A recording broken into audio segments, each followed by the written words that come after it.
sound.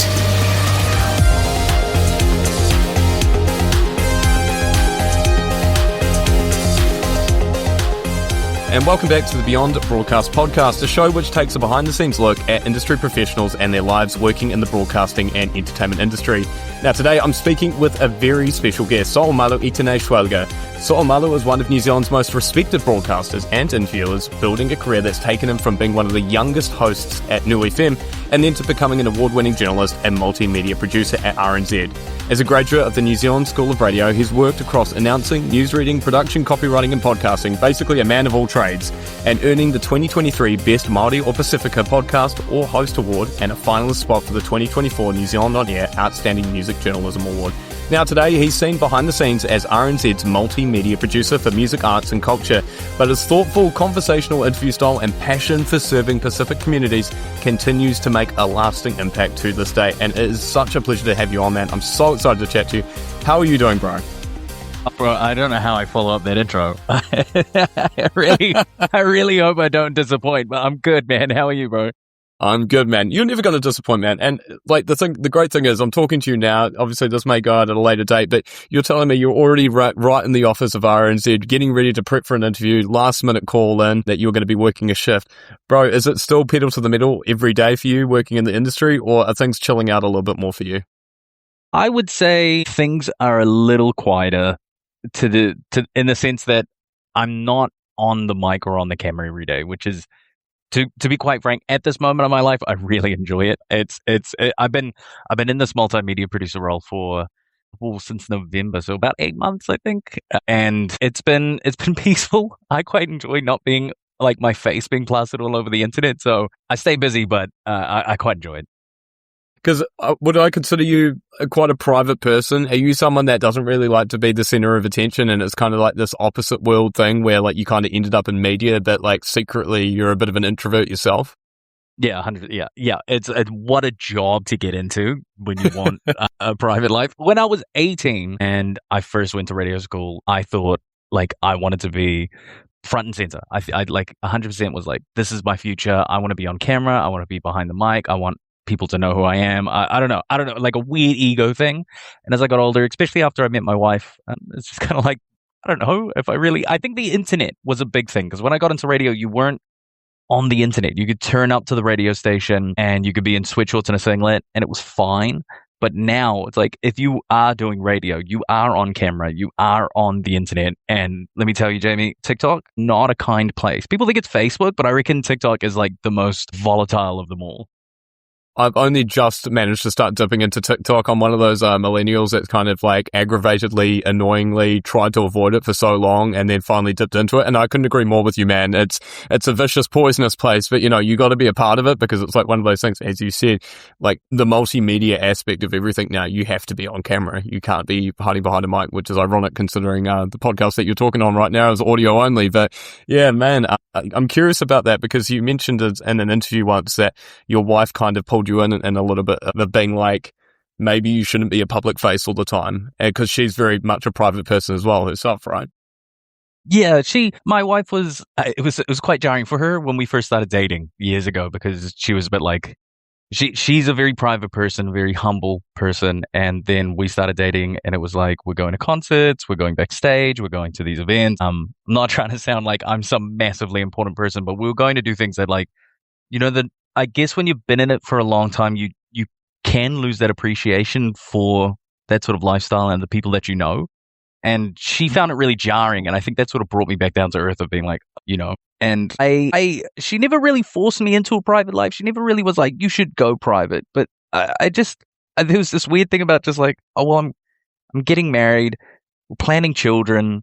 Do I want to be on the internet all the time? Like, or do I want to retain somewhat a private life? Like I've never been this massive, I don't think I've ever been this massive, huge media personality in comparison to some other people, but I definitely I think the idea of like, even just you'd go places and someone would be like, oh, I saw you on TikTok. And it was a bit like, I've never met you. Like, it was like a strange thing. And when I did radio, it was one of those things of like, and this is the beauty of radio, is you forge these friendships. But the unfortunate side is you don't always see the person you're making a friendship with. And you know, you'd go places and someone would be like, oh man, I really Like you'd meet someone and they'd be like, oh man, I was laughing about this thing that I heard you do on the radio. And it was like, you weren't there, but they were there. It's just that I couldn't see them. And I don't know, it was cool, but also at the same time, it was quite jarring for me to just be like, oh, I have no idea who this person is. And they know a lot about me. The odd parasocial relationship that ends up getting built. Yeah, 100%. And I love the fact that you touched on the whole idea of like very early on in your career, you had this like plan or this kind of vision that you're like, yeah, I'm going to be the big host. And I think, for a lot of people that go through the industry, I think they come to that realization very quickly. They're like, it's not all it's kind of laughed up to be. And I remember you making a joke on a podcast interview that a lot of your mates or people were like, yeah, you must be making the big bucks. It's kind of like that misconception as well of like, oh, if you're a radio host, you're making big money, mate. But like that's totally the opposite like experience for many people. Thought I was gonna get rich doing this job. You know what I mean? Like, I think it's that thing of like, and I was talking with someone about this recently about how like the music industry is it has its secrets, right? Like when I was a kid growing up and watching Juice TV and MTV and watching the music videos, and rappers are standing on top of cutlasses, they got big gold chains and stuff like that. And then when I started to get into interviewing musicians, and I found out they had day jobs, I was like, what do you mean? You're supposed to be a millionaire. And so it's the more you learn about it, the more you just the curtain drops. And that's not to say it's a bad thing. I love media. I love radio. And to be frank, money's not the thing. Not to say that I don't want to sound like I'm like underpaid or anything. It's just money's not the end all be all. And I think that for me is why I love public service so much, and I love servicing through media, is that's the fulfilling side. And at least when I go home, I can say my cup is full and that I've done something that I feel is somewhat meaningful. Massive. And I completely understand it. I think that's the reason why people stay in it. And I kind of want to divert a little bit because this is obviously going to be a topic of conversation at some point, because you grew up between a number of different cultures like Samoan, Swedish, like Kiwi. You've had this like crazy kind of mix of like, and when I say crazy, I'm meaning in the sense it's like the most unexpected places you would see a cultural mix. So for me, I guess the question would be, what was your childhood like? Like, and how did having those different cultural experiences really shape who you are today? Because I imagine like there would have been quite an interesting blend, or maybe even clashes at times as well. Yeah, I'd say it was confusing. it was quite I would say that although I'm incredibly grateful for it, it's probably been only in the last maybe 6 or 7 years that I sort of came to grips with who I am in that sense. I know that sounds really big, but I mean, like, I guess like when you grow up as a white Samoan in a place like Glenfield, where it's a very Palangi European community, there's some identity issues because you kind of have that thing where you fall into, I'm too white for brown folk and I'm too brown for white folk. And there's this sort of weird understanding. Like I didn't grow up with my European side. I don't really know much about them, and I don't really have anything to claim from them. But I have my Samoan side, and I grew up with my Samoan family, and my cousins were brown. My grandfather was very dark, and that's all I related to. But at the same time, that community, especially in Glenfield, or as a kid, it didn't quite accept me in that same way. So I always had my family to lean on, and it took a long time for me to be comfortable with who I am. When you're Samoan and you look at your skin and you're very fair white, and when you go to events and you're the only white person and you're kind of like, oh, do I belong here? It took me a long time to get to grips with. And now I'm 30. I've got my Samoan title. I have my Samoan full body tattoo, and I go back to Samoa often. I don't have those same insecurities, I guess. I feel very confident and comfortable in the fact that I am Samoan, and I don't stress about it as much. I still have those moments now and then where I kind of go like, do I belong here? But I feel like I'm in a lot better place of sort of like fully understanding who I am, being happy with that, making peace with that. It was a strange growing up because it was my mum, my paternal mother, she loved AC/DC and Kiss and Aerosmith, and I got to tell you, none of that plays at Samoan functions. And so I'd go hang out with my cousins, and it was like reggae remixes of Little John songs, Fiji, and then like hip hop, NWA, Ice Cube, Tupac. And I had this weird sort of code switching of like, I was one person on weekdays in Glenfield, and then I was another person on weekends in Kelston and Glen Eden with my cousins. And that person on the weekends felt more honest to me. That person when I went to my cousins to see my nana, to see my grandfather and all that, that person felt more like me. And that's who I am today. That person that I was on weekdays doesn't feel like it was authentic to me because I felt like I was trying really hard to fit in with the environment that I was in. And now I don't have that. I'm like very happy with who I am. When I go places, I feel like I'm myself. But I can still, to this day, sort of feel that code switching of like when I'm in much more European environments, I talk a little different. I carry myself a little different. But when I'm with my people in my Pasifika communities, I feel like myself and I feel like I can sort of let my guard down and just sort of be myself. It's not like I feel threatened in European communities. I think it's just that thing of like, I feel misunderstood and I know that I can just, I don't know how to explain it. I feel like I can be misunderstood in those spaces, but with my people, I'm understood. And so there's just comfort there. I don't want to use the term almost, but I feel like it's almost appropriate in a sense. Like, did you feel like it was almost masking? You felt like you were masking your cultural identity in a way because of the fact that you felt like it was like you had to present yourself in a certain way while around certain people. Yeah, because I was a bouncer for years, like from 18 through to 23 or something like that.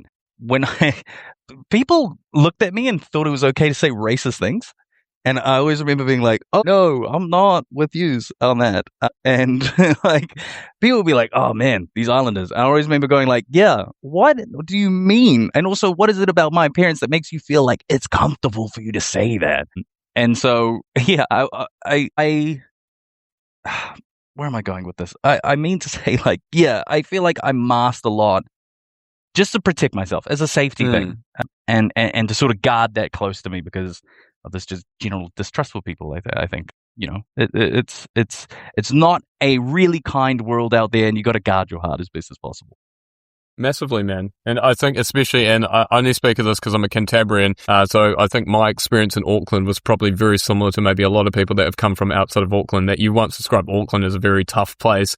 But you also said that having lived in Auckland for a lot of your life, that it's almost a badge of honour. So what would you say has been like the lasting impact of being someone from Auckland or an Aucklander, and what has it taught you about life in general? Because I feel like Auckland can be one of these places that can either beat you down or bring you up. Yeah, I mean, I learned that we have the greatest Super Rugby team in the world, and that some would say Glen Eden is the Garden of Eden described in the Bible. And it's Auckland. Auckland's a funny thing because you know what? And I learned this working at RNZ, because in my previous jobs I didn't really interact with people from like outside of Auckland. Like when you grow up in Auckland, for the most part, it's like you only know Aucklanders. At least that was my experience.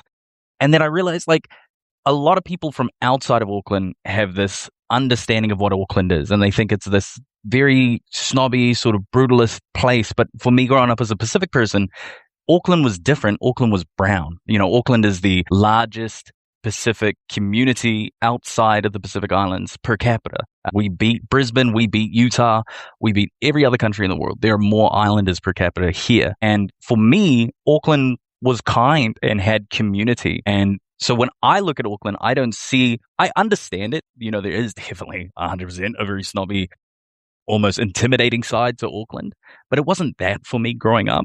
So I never understood it. People would say, oh man, Auckland's this, Auckland's that. And I was like, that's not my Auckland. That's not my experience of Auckland. But I won't deny, we are a very, there's a disconnected community, right? When you have such a massive population, we're a little unfriendly. We gone are the days that my father would describe of we knew all of our neighbors, and my dad would go around the road. When people moved in, people went to that house and were like, hey, I'm Tyler, I live at this house, and da da da da da. Those days are sort of gone, and it's sad.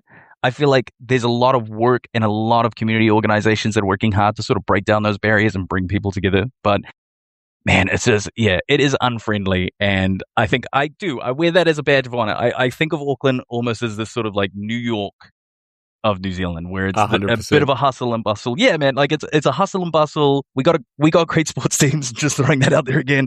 and I mean, like the Knicks, being a Blues fan, it has its ups and downs, and you learn to just persevere and celebrate the wins when you get them. It's just, I don't know, man. I truly love Auckland, and there's beautiful places throughout the country. Like I really do. Like I really enjoy Wellington. I haven't been to Christchurch. My wife says it's beautiful. Been to It is now, Dunedin, mate. I really enjoyed it. It is It now. is Yeah, now. I've heard. It Yeah. is now. Wasn't before. It is now. And so I love the idea of living elsewhere, but I think the thing is, if I was to move anywhere outside of Auckland, I'd miss my community. I'd miss my Pacific peoples. I'd miss South Auckland. I'd miss, Kelston. I'd miss, for some reason, I don't know why most people wouldn't miss Kelston, but I would. And, it's just, I'd miss my people. And I think that's why I just solely couldn't see myself living elsewhere. I mean, there's Pacific communities throughout the country, but there's something special about South Auckland. There's a heart of it, yeah. And I think one of the other things I really want to touch on, and you talk about the thing of like Auckland, it's like about perseverance and among other things. And I really want to talk about your old man, because what I love about your story is the fact that radio wasn't originally your plan. You finished high school and the whole idea was that you were going to be a panel beater with your old man, the business that your old man started. And that was kind of where you wanted to slot yourself in. You were like, sweet, I can join the family business, be a panel beater and take it from there. But your old man basically said to you, like, you're not doing this, man. Like, you've got to do something else. Like, I came here, I started this stuff, you need to do your own thing, and you need to go out and, like, kind of experience some stuff. Like, how important was that for you to kind of have that conversation very early on? Like, do you imagine what So'omālō would be like now if he was a panel beater, kind of just working a day's work? Do you think you'd be a completely different person, or do you think you'd still be, like, the same personality? But to be frank, I actually think my dad kind of, like, soft-fired me when I was, so, like, because I was, like, 14, 15, things at home were really tough. My parents were separated. And school just, quite frankly, like at the time, school just wasn't for me. I think I had too much going on and I was giving class in school and I was getting into some trouble. And my dad was like, look, you need to go to school or you need to drop out, but you can't drop out without a job. And I was like, cool. Do you have a job? And my dad was like, sure. But my dad also was like, my dad didn't want to raise this Nepo child. Like my dad was like, you got to find your own way in life, and I'm not going to make it easy for you. My dad gave me the job, but he worked me harder than everyone else because he was like, I don't want everyone to look at you like you just got this sweet free ride, and I don't want everyone to look at me as the guy who just hired his son, even though his son's not competent. And so I had to work very hard for my dad, harder than other people. We discovered very quickly that we do not work well together. It's not having your dad growl you in front of other employees. It feels like it's not my dad, it's my boss. My boss is telling me off for being useless. But I see my dad and it just didn't work. And my dad that was like, hey, you're going on holiday to Samoa. Showed up at the airport. They're like, cool, your visa's sorted. You have no returning flight. And I said, what do you mean? I'm going for a 2-week holiday. And then I spent a couple months in Samoa. And is sort of this passage that some young Samoans take where they're sent to the islands to sort themselves out. It sorted me out. I came back and I was like, okay, I'm grateful to have a pillow. We were, I remember there were like 7 cousins that we were living with, and then they had their mates over. So there was like 13 boys, like smelly teenage boys in this one room house that was built at the back of the yard. And we were all like shoulder to shoulder sleeping on the floor, T-shirts for pillows. And I remember thinking, there's got to be more, right? Like, it's like, there's got to be more to this. Our neighbor at that house, him and his wife and newborn, their house didn't have a roof. They had a small whale that they slept in, which is the Samoan houses without walls. And then the actual house they were building, literally brick by brick, had no roof. And they bathed in the water because we live by the ocean. They didn't have a shower. And I found out later that they lived off because this was an American Samoa, they lived off $5 a week. And that would buy them a big bag of rice and tin tuna. That was like the thing. And they lived off that. Any extra money they could make selling bananas at the markets and doing odd jobs and stuff like that. And I remember looking at that and going, oh, they're really happy. And I have more than that. And I'm not appreciating that. And I'm acting like I'm not happy. And it really grounded me. And I went back to New Zealand and was like, okay, like now I get where my dad came from. Because we'd gone on holidays to Samoa, but when you go on holiday, you're on holiday. Like I went on holiday to Paris and was like, I could live here. I could not afford that place. And so I guess it was like when you're on vacation, you look at these places differently. But when you stay there and you spend time in the village and you really take it all in, you go, man, like I'm really lucky. And I kind of saw that childhood that my dad had and understood my dad's hunger for something more. And the way I look at it is, if I weren't to do something extraordinary, in a weird way, I'd sort of be letting my dad down, because he came over here. He worked, when he first moved here in the late 70s, he worked 3 jobs. He was a security guard, a tow truck driver, and a panel beater. And he worked really hard until he was like, I mean, he's still working. Still to this day, he's 65, and he's still working so hard. And I feel like if I were to do anything but something extraordinary, I'd be letting him down. And I guess that's why media was kind of an accident. But he was happy about that, because I think he was like, I think my dad wanted me to take more risks, but I looked at my dad as somebody who was very safe. And I thought I should just do something safe. But I think my dad wanted me to take those risks and make mistakes, because I think in his mind he was like, look, you've got the safety net. I'm your safety net. I will support you. Make some mistakes. Try some things out. See what works. And I'm really grateful for that, because I got to take the risk of going into radio, which is a big risk. You know, it's such a, I mean, especially when I got into it, radio was still something lots of kids wanted to do. I don't know if it's like that anymore, but it was a shot in the dark, and somehow it worked out. And although my father doesn't say it to me all the time, I know that he's proud of me. He's just an old Samoan man who doesn't show his emotions. But, you know, I'm very grateful for all of the work that he did to provide for me and our family. And I can only hope that I could do that for our kids one day, and set them up to be able to take these big risks and pursue something that's extraordinary, you know. And I don't think I would have made it as a panel beater. It is it is like, you know, it's hard work, man. It's and to be frank too, the panel beating industry, off topic, is in a tough place. And I think I might have lucked out, because I don't know that I'd want to run a business. I quite enjoy just turning up to work, doing my job, and going home. Mate, I completely agree with you on all those fronts. And one of the things I really want to touch on is the fact that you said it's one of those things that your parents, who maybe have done the hard yak, like done the kind of 9-to-5 jobs for many, many years, and they end up seeing their kids and they're like, you know what, like, I know I took the safe bet, let's take some risks. I can definitely attest to that, man. I think it was definitely the same with my olds growing up. Like, they were just like, why would you take the safe bet when this is the one time, the one chance you get to do something that, like, I would have never been able to do? And I love the fact that your old man gave you the platform to be able to do that. I think that's like beautiful. And it's cool that you went from this whole experience to then going straight into the New Zealand School of Radio. And it's crazy, man, because your journey after that was going in straight into New FM. So how was it that you made that transition from New Zealand School of Radio straight into New FM? Was this something that you've been kind of floating around the New FM studios, get to know the guys, you got an opportunity, or was it simply you just doorstopped them, went straight there and been like, mate, I want a job, let's see how we can make this work? Huge fluke. Absolutely fluked it. Could not. And people, I remember a young person being like, how do you do it? And I was like, I don't know how you do this. I actually, while I was at the New Zealand School of Radio, I landed a job tour driving musicians to make extra money, because I was a poor student. And they were going to radio stations and stuff like that. And I couldn't tell you why, but I just saw value in that. I felt like I was like, my dad always said network's net worth, right? And it was like, okay, cool. There's something in knowing these musicians, I feel in my heart, is going to be valuable to me. And so I skipped a couple classes and days of school at radio school to go tour drive them around Waikato and Bay of Plenty and stuff. And I landed an internship at a radio station.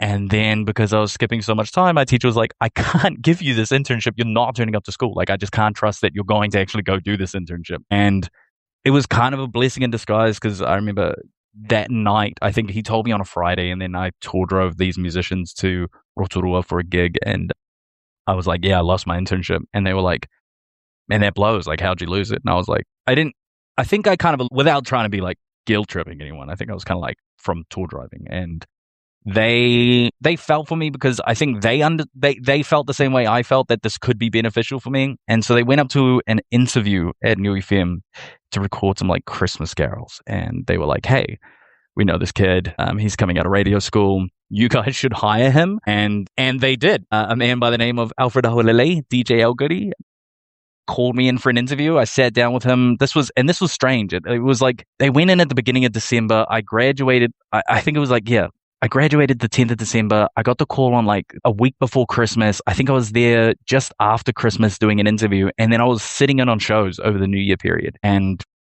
it kind of just took off from there. Like, I was always around. Like, even if they didn't have anything to do for me, I just turn up to the radio station and be like, hey, like, I'll help. I think my first job was changing all of the song titles in Next Gen to uppercase. It's like 10,000 songs. Yeah, it was painful, dude. God, mate.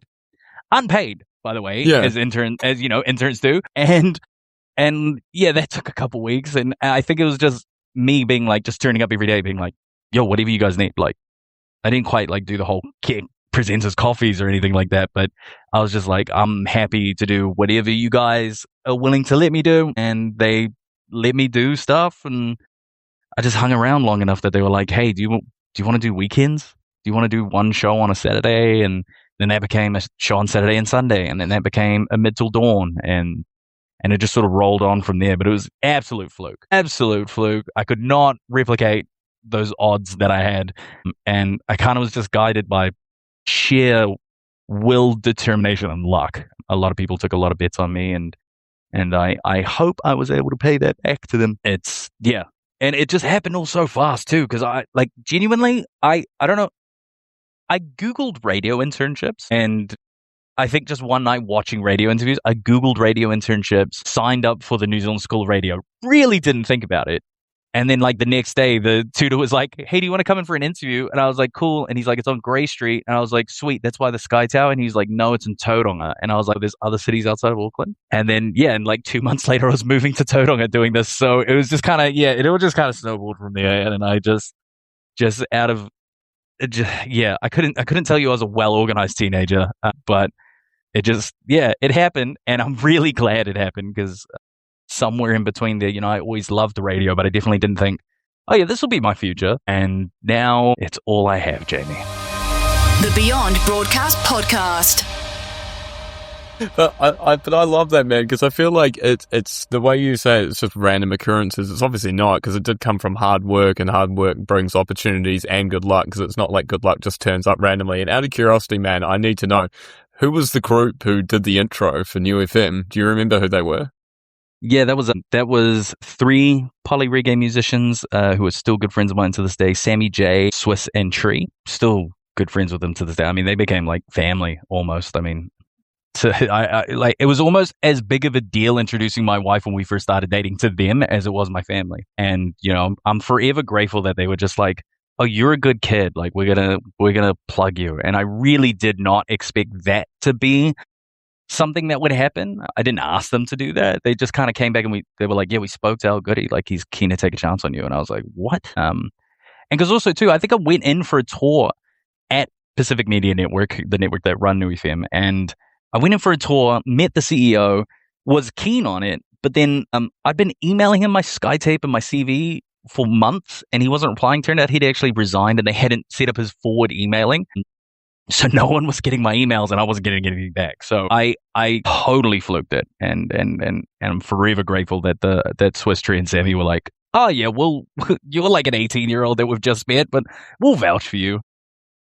I kind of love that though, man, because I feel like that's always where the best opportunities come from. I mentioned this to people who have had the experience of working in places like London, where I felt like the majority of jobs that are given out are usually at the pub at 6 o'clock after everyone's finished work. It's never in a boardroom. It's never someone coming in and handing their CV at the front desk. It's usually some sort of conversation that's gone down in a dang dingy pub, and then somehow you end up getting a decent job. So I completely understand where you're coming from, mate. I love that. That's kind of the same experience for you. And over the years, you've done just about everything, man, like in radio. And would you say that has been what's been your most valuable tool in terms of like the longevity of how you've stayed? Because obviously people come and go in radio, things change, the industry has been changing constantly. Do you think like that's how you've managed to kind of stay in the fold, is you've managed to teach yourself quite a lot very early on?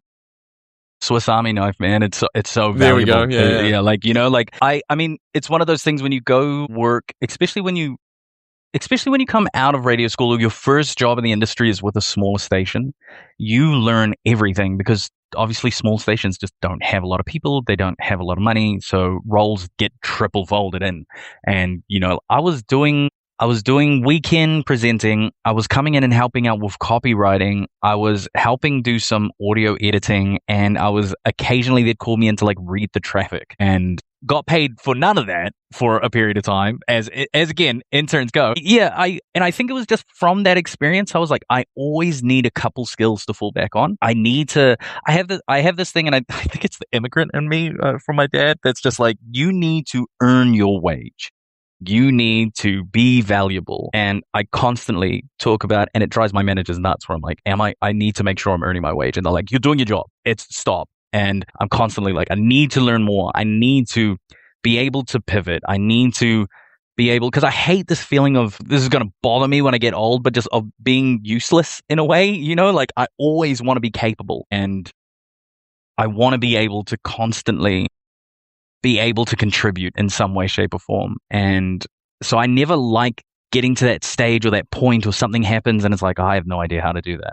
I want to, at the bare minimum, have a basic understanding of things. And I think that, that is what I took. And when you go to bigger places, you take all these little bits of experience with you, and you go to these bigger places and they go, what do you mean you know how to do this? And it's like, yeah, well, we all did it all the time because it was a smaller station. And I always encourage young people, like, take on, like, when you're young, you have that ability. Not sleeping one night is fine at 19, like, you will recover. It's going to be rough, but you'll be all right. And I say, like, put in the hard yards then, because things get a little easier later. And I encourage people to, like, take in as much knowledge as you can. I love learning. My wife hates it because I'll read until 2 a.m. and she's like, why are you reading a book about World War II? It's 2:00 on a Tuesday. You need to go to sleep. And I just love this. I love this journey of knowledge and trying to take in as much as I can. And so it's really cool taking in new skills and being able to be like, I can do that. It's so valuable. And I think people, especially in this industry, often look at it as a really important tool, as somebody that can pivot, somebody that can be a Swiss Army knife. I think it's so valuable in most jobs, not just this industry, but I think it's definitely been something that's been a value that I've been able to take with me throughout my career, is to be like, I can do a lot of stuff. And would you say something else that's taken you through your career as well is, I think for myself and maybe many people that have worked in industry, sometimes some of those, like, I'll always call them mentors, even if maybe they don't see themselves that way, but some of those first people that you kind of interact with or kind of learn off or kind of vibe with in terms of working in the industry end up being like a pretty influential kind of part of like your journey, and you kind of take things from them. And you mentioned in an interview that like people like Oscar, Nixon and Nate were really important role models for you when you were coming up. Like, what are some of the things that you feel that you've taken from them and kind of taken along with you through this journey? I think it's just, they were people that we looked at, and they were brown presenters, and they did things outside of brown spaces. And it was like, okay, we can do that. That's an outcome for us. That's something we can do. I say this is like the whitest Samoan ever. I'm like looking at brown people. I'm like, oh, cool. There's a space for me. And I've been really fortunate to just be able to have such good role models. I mean, even outside of media, I've been very fortunate to just have family and these role models that have taught me good work ethic and taught me these things, and I've been able to take that through with me. But people like, Nate, Nixon, Oscar Kitely, Tuila, they're incredible. I've met them all and stuff like that, but like the people that have probably had the biggest impact on my career would be Alfred Aholele, DJ Algari, Louis Villisoni, who I believe you've interviewed before, right? Yeah, man. He's a legend. Yeah. Good dude. Yeah. Yeah. Louis the man, bro. I remember he was like doing production, and I got a gig doing like I think I was doing weekends, and I'd go to him and be like, can you listen back to my show and give me pointers? Cause he'd done my FM's drive show.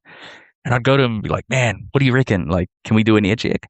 And he'd take time out of his day to do that for me. And he taught me a lot of valuable lessons. And then now working at Radio New Zealand with the likes of Cara Ricard and Tony Stamp and so much great talent, being able to pick from them and sort of learn from them, such a valuable tool. And I really hope that I get the opportunity and I stick around long enough to be able to do that for other young people, to be able to help guide and mentor other young people, because so many people did that for me. Like, I've just lucked out, and all these incredible presenters, producers, a journal, all these incredible talents have at some point taken time out of the day to just teach me stuff. And it's been so valuable for me to take through my career. And I really hope I get to pay that back, because I got nothing to offer them. What am I going to tell Cara Ricard about radio presenting? She's a star. So I hope that I can just take it with me and pass it on to the next generation. If there is, God willing, another generation of people that want to do radio. And one of the things that I really love is, like, you've broadened a lot of people's understanding of, like, the culture from a music perspective, because, and this is a big thing that I've noticed in a couple of interviews that you've done, and also the interviews that you've done in general, is that your understanding of the music, Pasifika music specifically, is you're trying to break the stereotypes that everyone just thinks, oh, it's just reggae, it's just hip hop, that's it. And I think you've played a really important part in being able to kind of retell that narrative in a way that, like, is easy to digest for a lot of people. And actually kind of leads me into another question, which is, why do you think it is that people still misunderstand Pasifika music and storytelling? Why is it that they still think it's just reggae and hip hop? Because I know you've spent a long time trying to kind of break that myth. Yeah, I just think that has a lot to do with specific representation in media. There's not a lot of us, and I feel like the more, it's just that thing, right? The more faces, the more voices that we have in the room to contribute, the more we can widen that understanding of what makes specific peoples. And we need more voices, you know, especially too, because there's also this part of us as Pacific peoples where we're very proud of our community. We want to service our community. We stay in our Pacific community. It's another job for some of us to leave our community and go to wider Aotearoa and be like, this is what Pacific peoples are. You know, when you work at Nui FM, when you work at Pacific organizations, you're talking to your people, and that is so valuable. And we need people to do that. We also need people to leave home and go out to these wider communities and be like, this is what it is to be Pacific. This is what it looks like. This is what it sounds like. This is what it tastes like. And we need to educate people outside of our community, which is really hard to do too, because, like, not everyone's just as interested in culture as like we are as Pacific peoples growing up. You know, like, you'd go to your Tongan friend's house and you'd be like, oh, like, this is how you guys do things here. And you're interested and you're fascinated because we look the same, we sound similar, a lot of our stuff is the same, but we're not the same culturally. We have these different guidelines, these different practices. And I think there's just always this interest in culture as a Pacific person because of that. But not everyone has that same interest, you know. When I went to London and stuff like that, I found that there's not this widespread fascination with the culture as I thought we had here, because Aotearoa is we're very culture forward. You know, we really try to put all cultures at the forefront and learn them. Maybe not as much as I think we should at times, obviously, because that's part of my goal is to widen people's understanding. But yeah, I think we got to get out there as Pacific peoples, and we got to teach other people outside of our community what it means to be Pacific, because our people already know, and there's value in talking with our people and representing our people within our community, and there's also value in going to the wider communities and being like, this is who we are. And that's how we sort of change that narrative, that understanding. We widen people's knowledge of it, and we just got to keep doing that. We got to keep going out and lending our voice to spaces that our voices are often not heard. And in doing so, we'll be able to represent ourselves better or more. I feel like I'm just dribbling at this point. I'm sorry. I hope I answered You're the not question. at all, man. You're not at all. I think this is the thing I love, and this goes back to one of the other things that I've loved about listening to you over the years, especially in your interviews, is I feel like there's a lot of thought behind everything. There's a lot of reflection, and it kind of goes back to probably one of your other influences, which you've mentioned as well previously, which I have to say I'm a big fan of him as well, is So'omālō. You've mentioned that the influence that he has in terms of the way that he basically interviews people, speaks to people, and the way that like he avoids this kind of style of interviews which seems quite performative. It seems very kind of like, I don't know how to describe it, kind of like standoffish in a way. It feels a bit clinical. His feels more like a conversation more so than like anything that you would imagine script, which is kind of very similar to what you do, bro, because one of the things you're known for is basically your style of interviews kind of feels very far flung from the whole scripted questions, among other things. You focus a lot on research, genuine conversation, Like, why is it that you feel like that interview style has become such a big thing for you and kind of become your brand in a sense? I hate using the word brand, but it kind of is. Why do you think that's become such a thing for you, that you stick to these styles of interviews where it's like, it feels like you're just sitting in on someone having a wee chat in the lounge? I love your compliments. We should hang out more. I guess it's just, I mean, when I was young, there was sort of this rebellion to what media should be, where I was like, oh yeah, but just because everyone else has done that doesn't mean I have to, right? Like, and then part of me being like, no, I know how to do it better than everyone else. And I am not as obnoxious now, and do think, there's always room for growth. But that's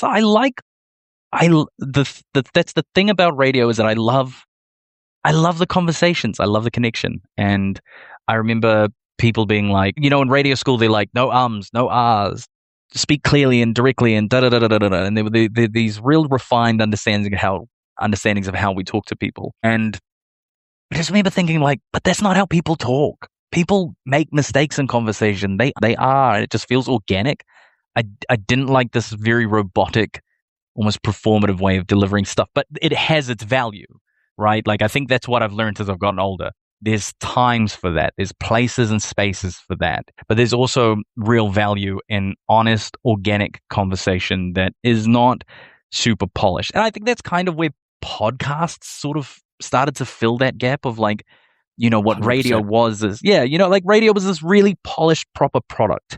And people worked really hard to ensure that it was really nice, tight, and as unflawed as possible. And podcasts sort of filled that gap, where it was like, we're going to have people who don't have this commercial broadcasting background, just have honest conversations. And I really appreciate that. But I really also, I love Zane Lowe. I think he's one of those people, and when we watch his interviews, and I admire it so much about him, you can see him listening. You can see him actively really listening to the person that he's talking to. He's not waiting for his chance to ask the next question, although he's always ready. You can see him just taking in what this person is saying. And I remember thinking, man, that's the thing that I feel like is missing. It always feels like where presenters are just itching and waiting to get to the next question for their turn to talk.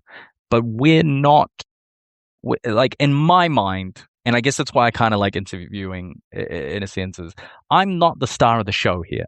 The guest is the star, and it's my job to ensure that the guest gets to speak and speak about these things. I'm just the host. I'm here to guide them and their kōrero, and I love that in the sense that I just get to guide them and give them the space to talk and help them, fill the gaps. I don't know if that makes sense, but yeah, I think it's what I love. I just love organic conversation. I love talking to people.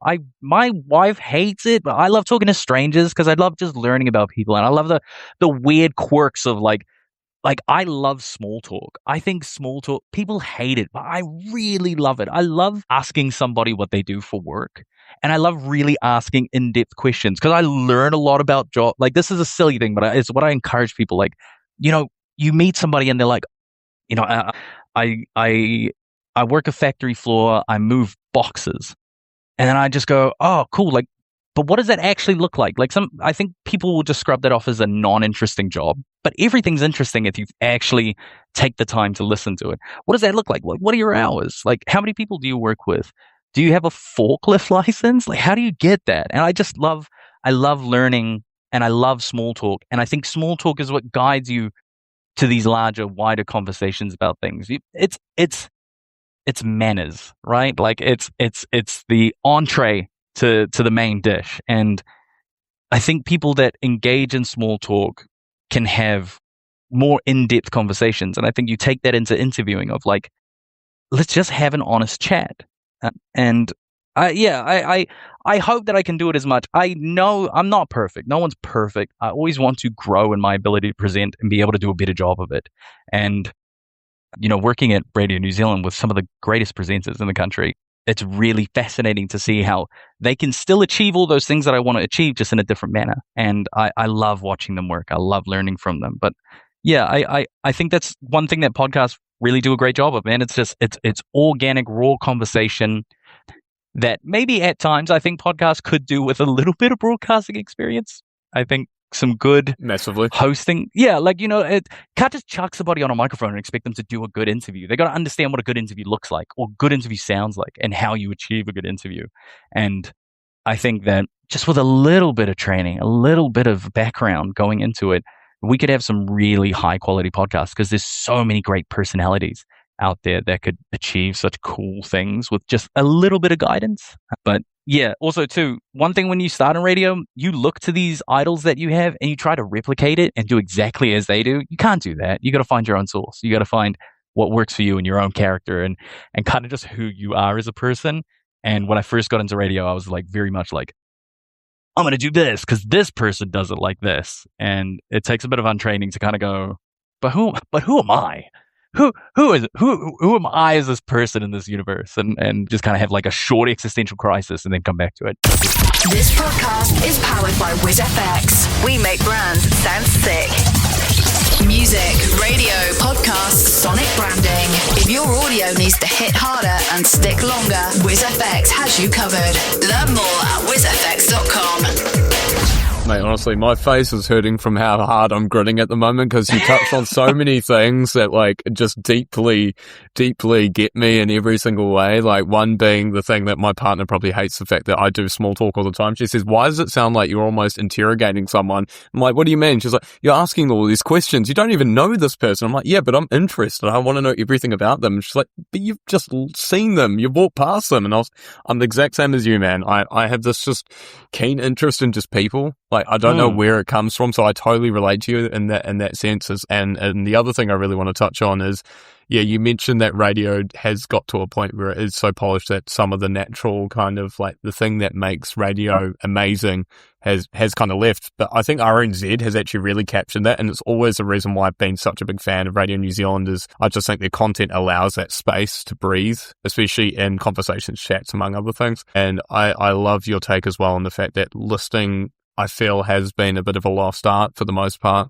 in interviews where it does feel quite forced. And I think that's why I always found your style very refreshing because it does feel like, it feels like you're constantly on the fly. Like it's not like you have these questions already in mind. It's like you're changing your question based on the response. So there is a bit more, I don't know, it just feels more interactive. It doesn't feel as forced. And I think it kind of goes back to something else I noticed and something you touched on as well. And another discussion, which was, you mentioned that sometimes your guests fall into this place, and I've had this experience myself as well, is that sometimes your guests fall into this place where they actually start sharing things that are incredibly personal that maybe they wouldn't usually share because you bring them to this place of comfort, this place of like, I'm literally just chatting with a friend. We're not in front of a microphone. The microphones have disappeared at this point. How is it that you end up getting to that place, but also being at a point of respecting that guest as well? Because sometimes they've kind of put their trust in you, and then sometimes you might have to pull it back in terms of being like, hey mate, like, are you sure you want to talk about that? Should we maybe pull that back? How is it that you balance telling a great story, but also being like, I need to be sensitive to this person that's potentially shared something incredibly personal? I think it comes from a place of, and I don't mean to sound like cheesy, but like a genuine care for people. I'm not somebody that enjoys conflict. I don't like making people uncomfortable. It's been something I've struggled with my whole life as somebody who's like 6'4", 120 kilos, and has like a face that just looks like I'm constantly eating something sour. Like I just always look angry. And I always try really hard to being aware of how I can be perceived. I work really hard to try and make people comfortable. And I think I've gotten good at that, as I know how to make people feel at ease through mannerisms, through conversation, and so forth. And I want my guest, because the way I look at it is I'm so honored for this person to be talking to me and sharing their life with me. Sometimes, when you have guests, you're a complete stranger. They have no idea who you are, and you're just this person they're coming to like talk to you about, this incredibly personal piece of art where they're like, I don't know, they're talking about the songs about how they lost their father, and they're going to have to touch on that because that's part of the story of the song. And so you need to build a safe space, and you need to build an environment in which they feel comfortable to share, and you need to respect that. And I always remind myself how honored I am for people to talk to me. And I am always incredibly grateful for it. And that sort of guides me through the interviews. Is like, I guess I came from a background where I was a presenter, not a journalist. It's not, my job is to create a space, guide the conversation, and sort of host that conversation. I'm not there to like uphold some editorial values or hit some targets. I work in public service. It's especially at New FM. We always wanted good numbers, but it was about the community first and foremost. And I just got to like really have good conversations. I think it's really important to create that safe space for your guest and do what you can to make them feel comfortable, because they are bearing their heart to you. Even if it's little, like I know that sounds kind of like not all guests like bear their heart to you. Sometimes they're just like, I have a pop song, please listen to it. And that's cool. That's fine. But I think especially for those guests that come through and they bear their heart, you got to create the safe space for them to want to be able to share. And you got to respect that they're willing to share it with you. I know it is in a weird way transactionary, where it's like, I have a job, you have a job, we both have a job to do. But I really think that good conversation cuts through. And I like to respect that conversation and respect that guest. I like that organicness. I like guests feeling safe and opening up. And I hope that I can continue to do it. It's different formats dictate how much of that you can do, and in different platforms. Podcasts are kind of a cool one where there's no live to air time. So you can have a guest come in 30 minutes before the interview and you can just like get them comfortable. Like, you can just spend 30 minutes doing the small talk and getting them to sort of have this trust in you. And then you go into the recording and you've got this sort of like, you've broken the ice. There's a bit of a mutual understanding of how each other are, and you can just sort of crack on. Live radio is such a different dynamic because obviously you don't have that. You're restricted by the clock. So sometimes just those pre-interviews through emails, messages, or even if you're fortunate enough, reputation. If you have a reputation, and I think I've sort of been able to piggyback off of my reputation throughout my career, is musicians can ask about me and other musicians will hopefully say nice things about me and be like, that guy's really nice. He really cares.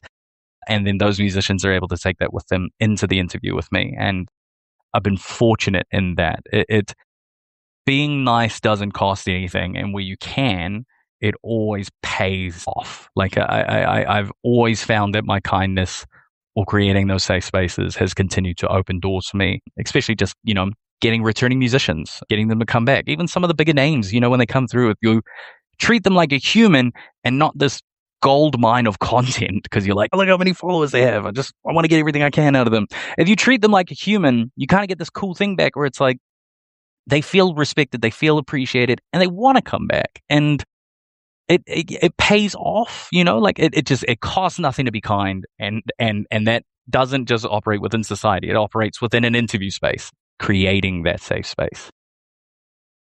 Love that, man. I think this is where the point of difference comes with you, man. I think this is where it really shines, and it's really shone through in all of your work. And I think, I'm not going to lie, like there was a very kind of like sad moment for me when I heard that Tahi was coming to an end, because I remember looking at what you guys had done in terms of, this was like a massive deal, I think, having a youth-focused like kind of like area, especially for RNZ. It represented a massive shift away from what they were previously doing, and also the work that you'd been doing there got you obviously Best Māori or Pasifika podcast. And looking back at that, it still for me sucks that obviously it wasn't something that could continue. But for you, I guess the big question I have, because the big thing for you throughout your career has been obviously trying to champion things like Pasifika music, among other things. How did you feel about that decision when you found out Tahi was no longer going to be continuing? And for you, do you think that there is a possibility of something of that ilk could return for like younger audiences? And do you think we still need to be serving younger audiences? I think that it's unfortunate. It's the media, right? The game that we live in. Things are constantly evolving. Youth media is also like I used to think it was easy. It's not. It's really difficult to reach young people where they are because they're in so many places. I like my generation is, we use Instagram and we occasionally use Facebook, and some people use TikTok. But like my niece who's 14, like she only uses TikTok and Snapchat. Like that's her generation's social media. They don't really use Instagram. They definitely don't use Facebook. They look at it like it's MySpace for us. And, it was interesting. Like, I talk with my niece and I'm really fortunate to have good ties to young people, through my nieces and my nephews and their kapahaka groups and stuff like that. And I get to hear these young people and hear what they're actually interested in. And every time I'm just like, man, is youth media really possible in the sense that you're trying to target such a wide demo with such varied tastes? And it's a really, honestly, anybody that has done youth media well is both equally parts lucky and talented, because it is a really difficult feat to achieve. And I was fortunate that we got to do tahi while we did it. I worked with such incredible hosts. I got to work here with Radio New Zealand and be around these fascinating, just walking around the office and some of the biggest names in news is here. And I'm so grateful for tahi and what it taught me. And I guess I don't regret it. Like, I'm really glad I did it. It was sad to see it go. But I do hope that there are more attempts at youth media. I think we need to keep trying. I don't think we should give up on young people and just say, they're too hard basket. Let's not keep doing that. But I do think that any effort needs to be really considerate and engage with young people, and not just like, because there's that always a fear of like hitting an echo chamber. And it's just like young people telling you what you already think.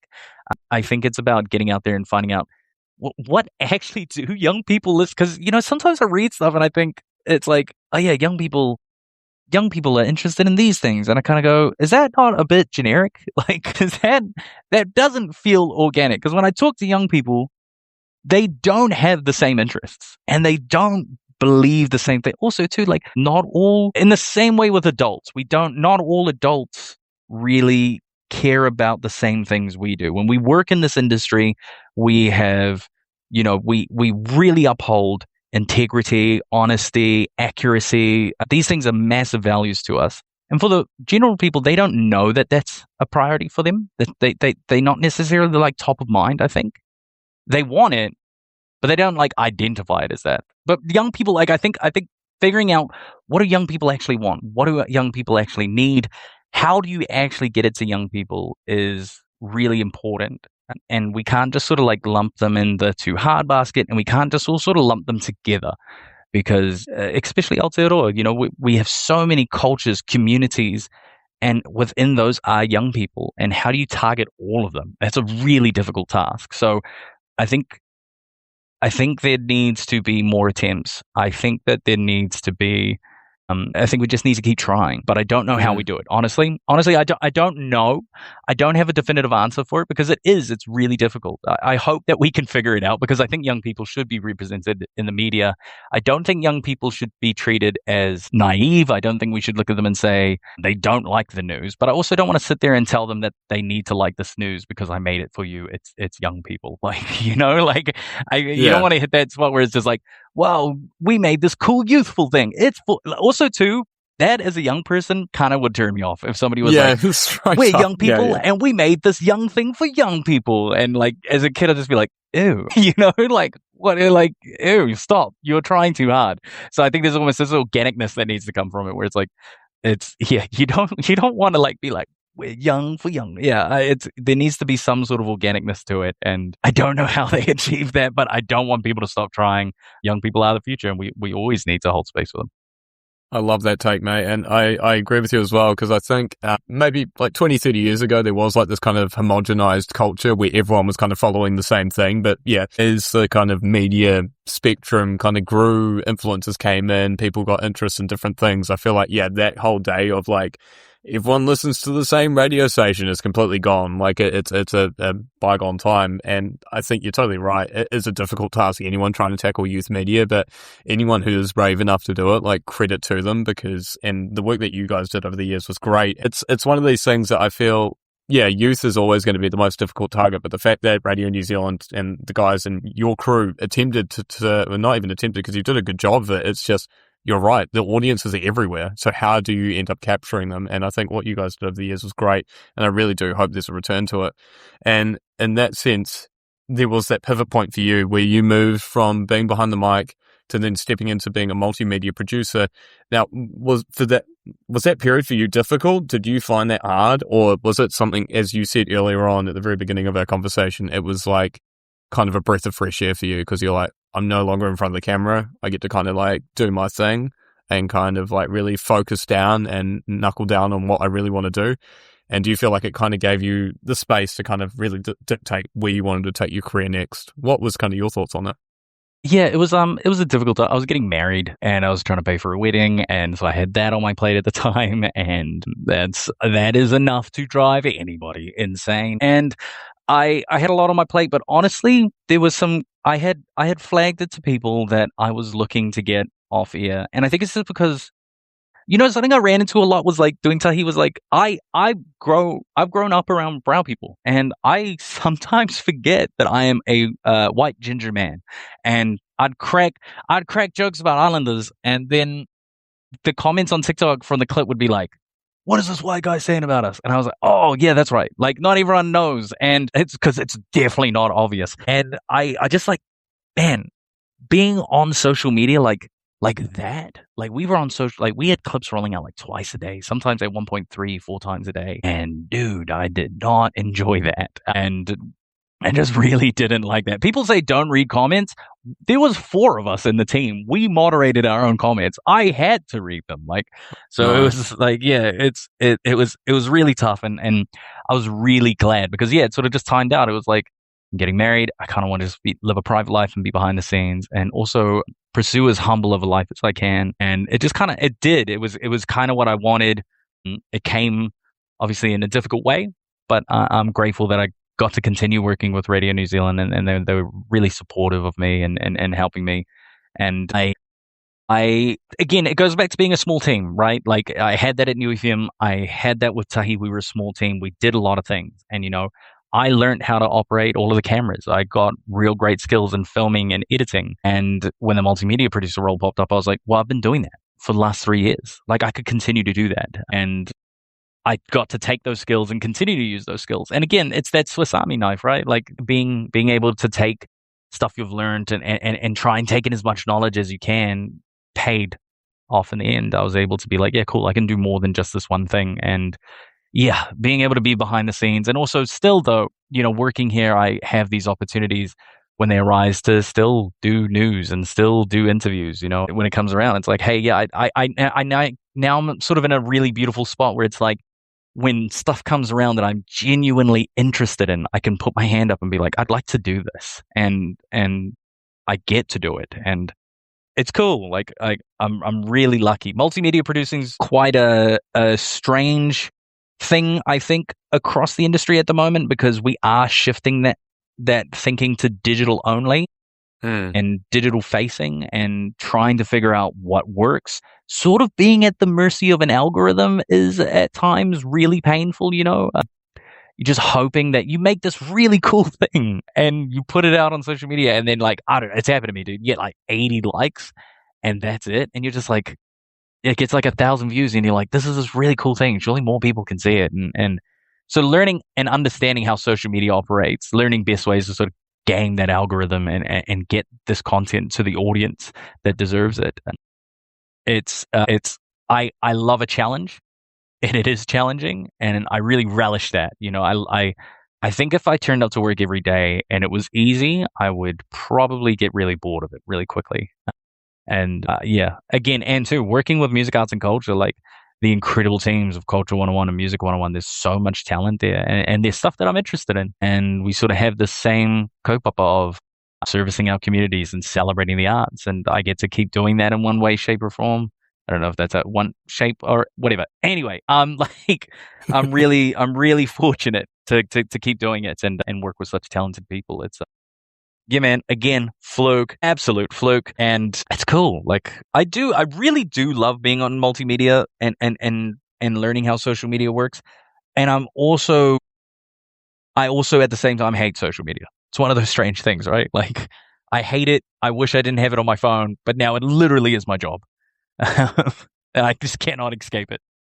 It's the ultimate thing, So'omālō. Yeah, it's just like you have to be involved with it. Otherwise, it's one of the things that still pains me to this day as well, is that I'm very much the same as you. I have a love-hate relationship with social media where it's like I want to put it down, but you kind of have to be in it in every point. Otherwise, you're kind of out of the loop. Or on top of that as well, if you're trying to get any sort of creative project, it's like the classic argument. And I remember seeing a fantastic, once again showing my age, Instagram story, because everyone's going to be like, okay, you're old. But it was talking about the fact that artists now have essentially had to become social media managers themselves, because you can't just be a musician releasing music. You have to be your own social media manager, your content creator, among other things. So it's like every way and point, anything creative or anything that's in media has to be put on social media. Otherwise, it's just not going to get flagged anywhere. Bro, the gone is the mystery. Massively. There will never be another Prince. There's just that man was so mysterious and just strange, and it was fascinating because we'd learn stuff about him and we'd be like, you play basketball? And it was just it was just this cool thing where musicians had this air of mystery to them, but now there's no room for that. Yeah, musicians have to do promo, and I feel like that almost burdens the art too, because interviewing musicians over the years, and just creatives in general, creatives aren't necessarily really good at speaking about the things they're passionate about. A lot of them are really good at creating this art and letting the art speak for them, and then asking this artist to break down what that thing means. It's almost cringy. And I get it. Massively. You if you speak through music, you speak through paintings. And then somebody goes, all right, now put in words, put into a language that the rest of us can understand is almost painful. I really feel for musicians. Although I love interviews, I love removing the mystery and getting to know people. It's a double-edged sword, because you don't get these really fascinating people. They're just sort of always everywhere. And dude, imagine, I just couldn't imagine working a 9 to 5 and then being like, cool, I've done that. Now I need to go beg people to listen to my music. You just hope that making good music would reach the audiences, but these days, bro, it's a lot more difficult. We'll be right back in just a moment. The Beyond Broadcast Podcast. And I think that the missing element is like you said, even though you could consider interviews a part of that kind of sphere, it's the fact that the whole TikTok social media thing just feels so inorganic. It just feels like it's made to be productized. And I think much like what you said, where's the Prince, where's the mystery, where's the artists who used to randomly drop SoundCloud links and people would be trying to figure out who the hell they are, and they've got their music for free to download and somehow they get big. That day is gone, because there's too much choice now, in a way. That's the weirdest thing. You would never think having too much choice would be a bad thing, but it kind of is, because the only way you can stand out is with TikTok, Instagram, whatever the hell else, just to promote yourself. So I'm with you on that, man. It's a gnarly time to be a musician. I can't imagine how hard it must be for New Zealand musicians, particularly trying to get discovered, because we haven't got the biggest audiences either for social media. So it's kind of you're up against a pretty big odds. But and I love the fact that there's still emerging communities that are somehow making it. And I kind of want to shift to one other thing, which is, and I found this really interesting about you, bro, because I think the stigma, and this is kind of a thing that I've always found with New Zealand men in particular, is stigma, and especially when it comes to mental health. And I was watching an interview that you did where you talked about your early experiences growing up with things like depression and anxiety, and the fact that you spoke so confidently about it, and the way that you spoke about it, I was massive respect to you, because I can imagine that must have been quite difficult to discuss. Do you think it's kind of been a big journey for you in that sense as well, being able to balance life in the media as well as having anxiety and depression kind of being there as a constant? Or do you feel like it's something that gradually you've managed to kind of take a hold of more, or it's still kind of part of the kind of general day-to-day? I think it's a journey, right? I constantly grow and develop new skills to deal with it. Funny enough, there was a point, especially when I was a lot younger, because that was when I was really talking about it. And I remember going to my therapist and being like, oh yeah, I did this video. And she was like, what do you mean? I was telling her about how I was talking about it, and also some of the stresses that come with being really open about it. She was like, why are you talking about it? Why should you as the person who's dealing with this have to also be the one to advocate for it? And I kind of was like, yeah, actually it's a lot to put on somebody. And I kind of also too, at the same time, I felt like mental health is a health issue, right? And I am not a health professional, and I shouldn't in a sense, be the one telling people what they should do, because as we all know, mental health, different fits for everyone, right? Different shapes and sizes. It looks different. It heals different. And so I sort of took a bit more of a back foot on that. And also too, in that sense, like, still advocating it, I think, through just me as a person, not advocating it on a stage, but just as a person in my community, just kind of leading through being and being open and having those conversations. I found it really difficult to do both. And so I decided, no, I can't do both. I can't advocate publicly and also cope with this. So I'm just going to focus on coping with it. And I think that it will continue to be an issue because it constantly changes. When I was young, it was a different type of pressure. I mean, you listen to my dad. When my dad talked to me about mental health when he was a kid, kids were getting forced to drop out of school to go work the plantations because older generations didn't believe education was important. And that really played with the minds of these young people. And then my generation, there was a lot of pressures around sort of following my father's footsteps, getting married and having children by like 25 and owning a home and stuff like that. And now, like, I look at my niece and with cyberbullying and AI, dude, terrifying. It is so difficult for these young people. It's constantly changing. And it is a never ending journey, I think, that we need to continue looking how we help people. I think we're in a better place now. I think, like, most people, like, compared to like 15, 20 years ago, like, I don't really hear people be like, depression's not real. Like, which was a thing once upon a time. I don't really hear that anymore. So, I feel like we've progressed in that sense, but I think we still have a lot to do, especially around masculinity, because I think as we see the growth of things like the manosphere and stuff like that, I think we need to learn how to engage again with young people and keep them safe in these vastly growing spaces like the internet. And yeah, we can't let off. We have to keep pressure. We have to keep trying and growing and learning. But I definitely think we're in a better place now, just in terms of how we talk about it. And me, I put one shoe on at a time, and I just keep pushing, man. It's I'm forever grateful to be. This sounds really deep, but like, I'm like super grateful to be alive and be able to move. And I lean on my family. They keep me grounded.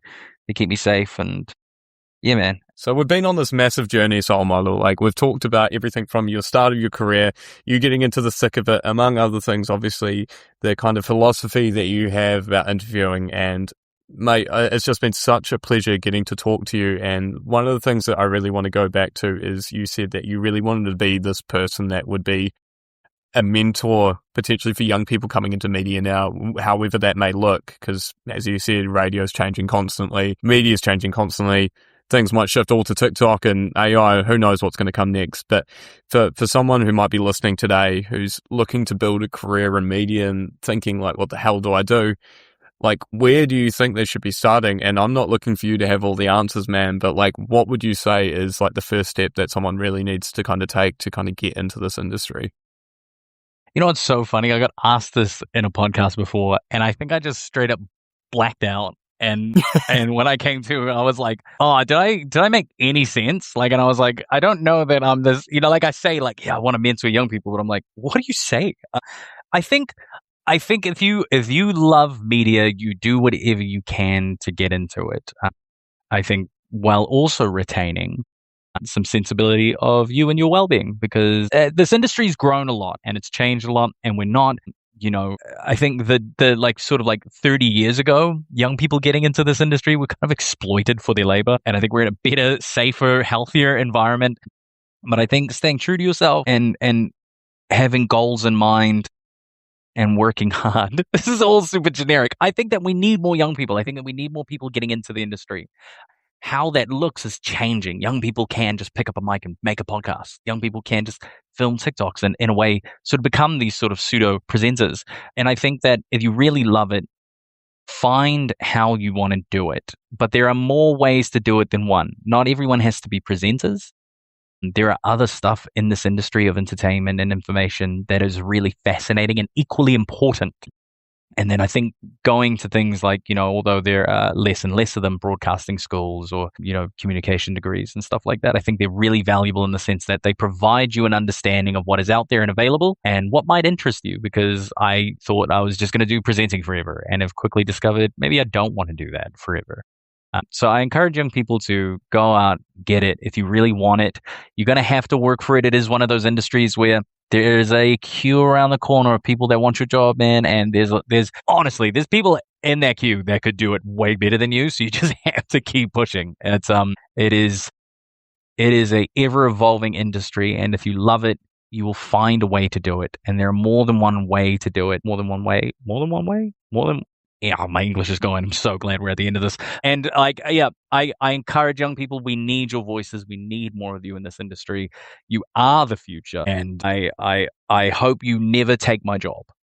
I hope that a young person does not replace me 30 years from now. I get replaced by some young whippersnapper who's 18 and can do my job way better than me. So I'm just going to keep trying to tell people that I'm important and need to be around. And I look forward to seeing these young, fresh faces come in and watch them learn about this beautiful, beautiful art form that we do in media. And yeah, man, here's to more young people getting in and here's to me learning how to give better advice.